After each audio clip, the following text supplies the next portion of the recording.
Hey everybody, how's it going? I want to talk about the feelings associated with parental estrangement. And as I've stated before, I'll state it again, I've been going through this for 15 years. But if I can look back to when it initially happened, I can read verbatim what I wrote down today. Having an estranged child is like an unsolved mystery. You want to reach out to John Walsh and say, hey, can you help me find my missing son or daughter? And it's almost like they've been kidnapped.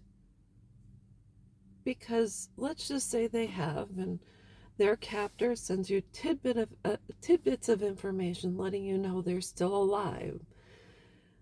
And those tidbits are found on the internet, social media, Facebook, TikTok, etc. So you know they're out there. But you can't go find them, because if you're like me and you received a do not contact letter, you can get arrested for harassment and or stalking. So it's got to be one of the most frustrating situations to deal with. And there is no rhyme or reason to it.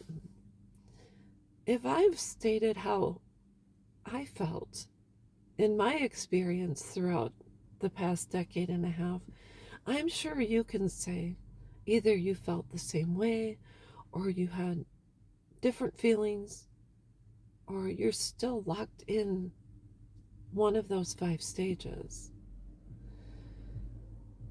And I think after a while, my daughter's not being a part of my life became my norm.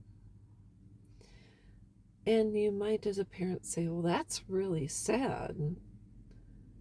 And just like when you lose a loved one through passing and they've broken on through to the other side, and they're kind of hanging out in heaven with the likes of John Lennon and Elvis Presley and Chris Farley, and they're getting to meet really cool people, you eventually have to come to terms with the loss.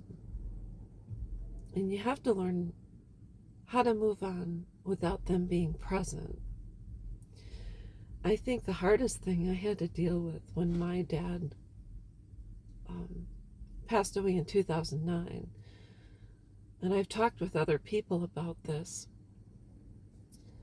is I think the most challenging aspect is when you say, my dad, and then fill in the blank. Because you can't say is unless you're talking about him being up in heaven or them being in the spiritual realm. But when you have to say your loved one was, and you have to put them into a past tense, that's got to be probably one of the most challenging, because when you say was, that means they're no longer around. Their physical body is no longer present, and you just can't reach out and touch them. So I just wanted to lay this out here because I was estranged. It's been 15 years, so what, 2010 to 2011-ish or whatever. I had to accept it. I had to move on for the sake of my own sanity, like Matchbox 20 says in one of their songs. I think it's I can't remember the song. Bent. I think it's called Bent. You can listen to it. But when you have to put someone still currently living in the past tense, it's not natural and it's not normal.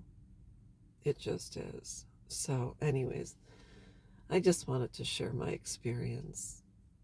There's not one right way to grieve, but there is an incorrect way to get stuck.